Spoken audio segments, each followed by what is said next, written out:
What happens when the person who once felt everything finally feels nothing for you?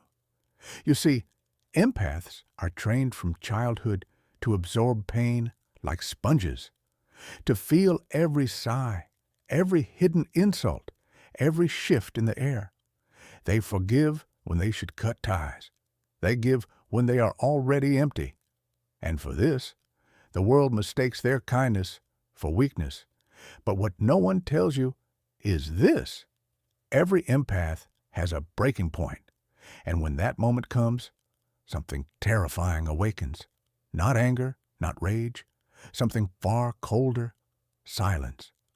Because silence is the final betrayal. Silence is the invisible blade that cuts deeper than words. To the narcissist, to the manipulator, to the abuser, it is poison. They crave your tears. They feed on your reactions. They demand your energy. And when all of that vanishes, they crumble. This is the silent revenge of a freed empath. Not chaos, not destruction, but detachment. The most powerful revenge is no longer needing revenge at all. But how does this transformation happen? And why does silence frighten the abuser more than rage ever could? Let's go deeper. What no one sees is the torment behind the empath's eyes. On the surface, they appear calm, soft, endlessly forgiving. But inside, it's a battlefield. Every room they walk into, they feel the hidden tension. Every conversation, they sense the words unspoken. Every betrayal they replay 1,000 times, asking, was it my fault? Did I give too much? Did I not give enough? This is the curse of sensitivity. To feel everything, to carry emotions that don't belong to you, to bleed for wounds that were never yours to begin with. And predators know this: the narcissist, the manipulator, the energy vampire. They circle the empath like wolves around a lamb. They know the empath won't fight back. They know the empath will sacrifice themselves to keep the peace. They know the empath will stay long after their soul has already left. This is the hidden pain: being drained but still pouring, being broken but still healing others, smiling while dying inside. But here's the truth: that hidden pain is not weakness. It is fuel. Every sleepless night, every moment of silent suffering, every tear shed in the dark, it builds something unshakable inside. And when the empath finally realizes this, the roles reverse. The prey becomes untouchable. The silence begins. But what if this pain, this endless sacrifice, is actually the seed of transformation? What if the very suffering that broke you is the same suffering that frees you? The answer lies in the wisdom of those who faced the same abyss. Let's look at the philosophers who understood suffering deeper than anyone else. Carl Jung once said, "Until you make the unconscious conscious, it will direct your life, and you will call it fate." For the empath, this is more than theory. It is reality. They live unconsciously controlled by the wounds of others. They mistake other people's chaos for their destiny. But Jung reminds us, the key is to face the shadow. The parts of us we hide, the anger we repress, the boundaries we never set. The empath's silent revenge begins here, when they turn inward and embrace the shadow instead of fearing it. Nietzsche, on the other hand, saw suffering as the forge of greatness. He who has a why can bear almost any how. Empaths suffer endlessly, yes, but suffering creates depth. It creates vision. Nietzsche believed the struggle itself transforms us into something higher, what he called the Übermensch, the higher self. The empath who endures betrayal and survives it doesn't just heal, they transcend. And then Schopenhauer, the philosopher of pessimism. He argued that life itself is suffering, but empathy arises from shared pain. For him, compassion was born in tragedy, and in that sense, the empath carries the greatest weapon. They understand suffering in ways manipulators never will. These three voices form a map. Jung shows the empath where their shadow hides. Nietzsche gives them the courage to embrace suffering as transformation. Schopenhauer explains why their depth is not a curse, but proof of their strength. The empath's silent revenge is not random. It is ancient. It is philosophical. It is the wisdom of pain turned into power. But how does this wisdom look in action? What does silent revenge actually mean when lived out in real life? Let's define it.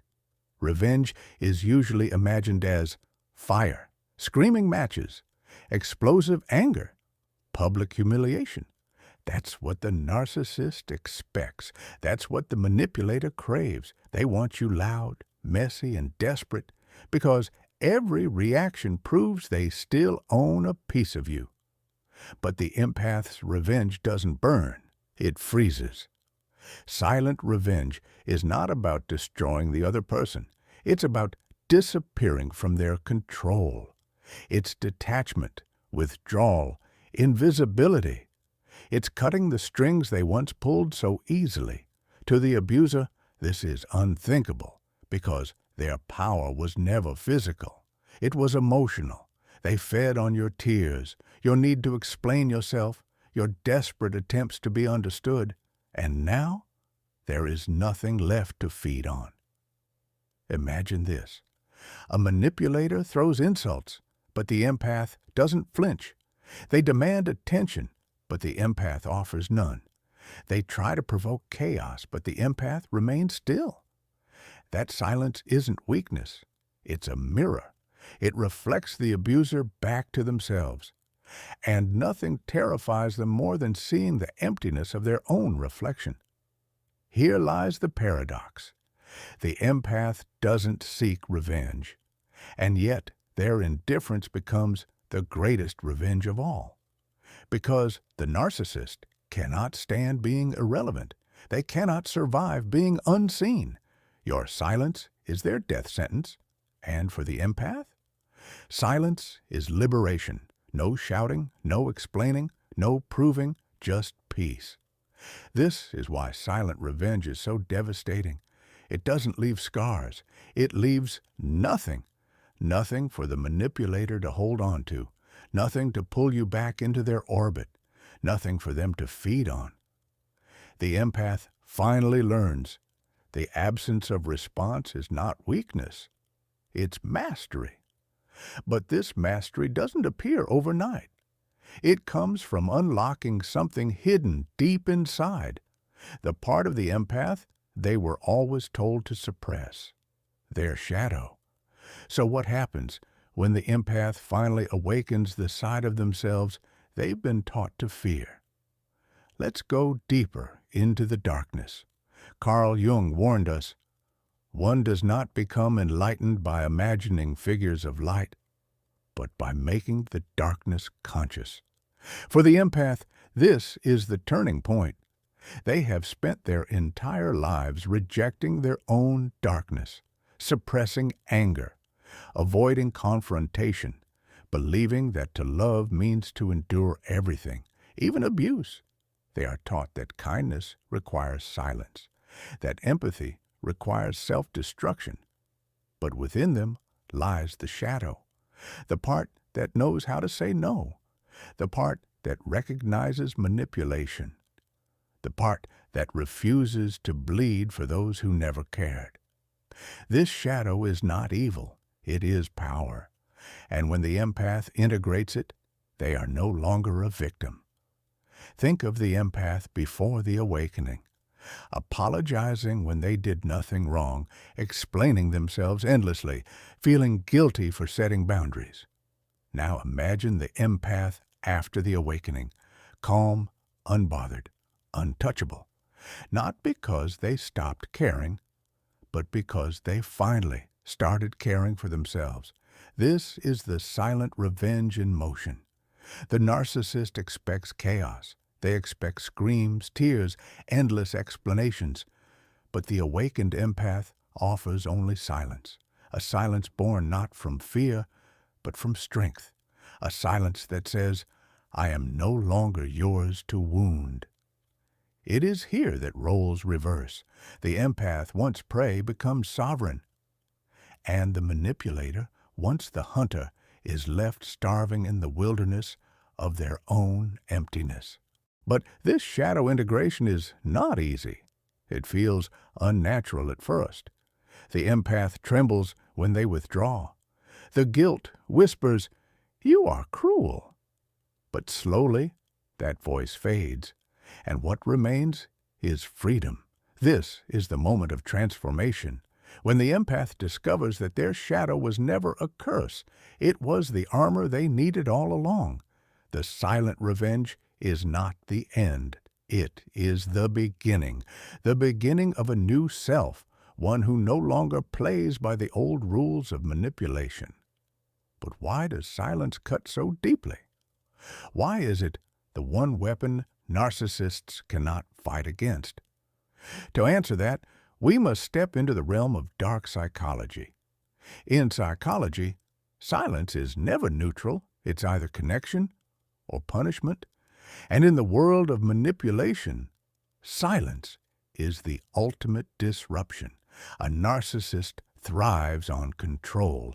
Every insult they hurl, every guilt trip they design, every game they play, it's all about pulling a reaction from you, your anger, your tears, your explanations. Those are their trophies. They don't care if you scream or beg. As long as you respond, they still own a part of you. But what happens when you stop responding? Suddenly, their control evaporates. Their power doesn't exist in a vacuum. It only exists if you give it life. Silence cuts the cord. It removes their fuel. And when the narcissist shouts into the void, and the void does not answer, they begin to unravel. This is the dark psychology of silence. It mirrors the manipulator back to themselves. Without your reaction, they are forced to confront their own emptiness. That's why silence feels like death to them. Even in interrogation rooms, silence is a weapon. Police know it. Criminals break under it, because the human mind craves stimulation, craves feedback, craves control. When none is given, the pressure builds, and the manipulator begins to collapse under the weight of their own noise.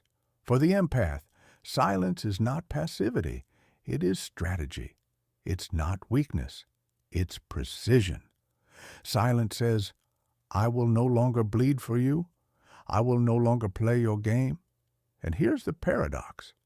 Silence is louder than rage. Rage can be dismissed as crazy or emotional. Tears can be mocked. But silence cannot be mocked. It cannot be reasoned with. It cannot be manipulated. That's why silence terrifies them, because silence is freedom. But here's the question. What happens to the empath once they cut the cord? Once they finally choose silence over chaos, that is the moment of liberation, the moment they stop existing as someone's victim and start living as someone untouchable. Let's step into that transformation. Freedom doesn't come with noise. It comes with a whisper, a decision, a final enough. For years, the empath's life is a prison of invisible chains, chains made of guilt, chains forged by obligation, chains tightened by every manipulator who whispered, "Without me, you are nothing." And so the empath stays, quietly bleeding, quietly enduring, quietly dying. But liberation begins the moment they no longer answer, the moment the phone call goes ignored, the moment the argument is not met with an explanation, the moment their soul whispers, "No more." At first it feels unnatural. The empath shakes. They feel cruel. Their heart pounds with fear because silence for them feels like violence. But soon the fear turns to clarity, and clarity turns to strength. Breaking free doesn't mean screaming your worth. It means walking away without the need to be understood. It means leaving the battlefield while the enemy still swings its shadows. It means reclaiming your energy and choosing peace over validation. The empath's liberation is not loud, it's invisible, but in that invisibility lies power. The manipulator loses their favorite toy. The narcissist loses their favorite supply. The empath, once chained, spreads their wings. Freedom begins where their noise ends. But breaking free is only the first step. What emerges after liberation is something even more powerful, the creation of a new self. The empath, who once trembled in silence, now commands it. This is not the same person who begged to be understood, who cried themselves to sleep, who sacrificed every ounce of energy just to keep the peace. That version is gone. In its place stands someone sharper, calmer, untouchable. The new self doesn't explain. They enforce boundaries. They don't seek validation. They embody it. They don't chase love. They attract it by existing as they are. What was once weakness has become wisdom. What was once pain has become armor. Nietzsche called this transcendence, the overcoming of the old self into something higher. The empath becomes their own sovereign, no longer a servant to guilt, no longer prey to manipulation. They embody stillness, and in that stillness lies unshakable power. To the outside world, they seem colder, more distant. Some will whisper, "You've changed." And they're right. The empath has changed. They've stopped being a source of endless supply for others and started being a source of strength for themselves. This is the final evolution, an empath who feels deeply but refuses to be controlled by those feelings. They are not numb, they are awake. And nothing disturbs the manipulator more than an empath who no longer bends, no longer breaks, no longer belongs to anyone but themselves. But this rebirth comes with consequences, because when the empath becomes untouchable, the world begins to shift around them. The moment an empath breaks free, the world takes notice. To manipulators, their silence is unbearable. They cannot guilt them anymore. They cannot provoke them anymore. Their control has dissolved into dust. And that absence, that void, drives them mad. To society, the freed empath is unsettling. Why? Because they refuse to play the role they were assigned. The healer, the giver, the sacrificial lamb. When they stop absorbing the pain of others, people cry out, "You've become selfish." But the truth is, they've become sovereign. The world thrives on compliance, on people who stay quiet, who endure, who give till they collapse. But the freed empath stands outside that system. They say no when they mean no. They choose silence over justification. They carry themselves with a calm authority that no one can touch, and in that, they disturb the comfortable.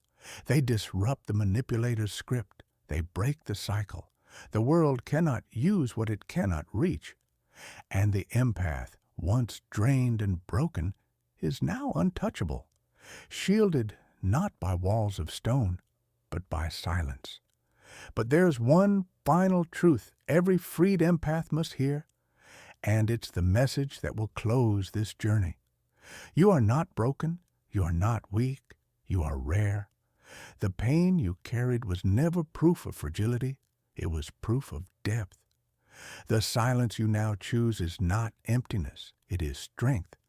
And your detachment is not cruelty. It is survival. Every manipulator, every narcissist, every abuser who tried to own you underestimated one thing: your ability to rise, to endure, to awaken. Your silent revenge is not about them, it's about you reclaiming yourself. Remember this, when you refuse to play their game, you win. When you choose peace over chaos, you win. When you become untouchable, you win. So if you walk through betrayal, if you've been drained, misunderstood, or broken, know this, you are not alone. There is a tribe of outsiders, deep thinkers, and empaths who walk the same path. Share your story in the comments. Connect with those who feel the same. And if this message spoke to your soul, subscribe, not just to follow a channel, but to join a movement of people who refuse to stay broken. Because the silent revenge of the freed empath is not destruction, it's transformation. And transformation is the loudest victory of all.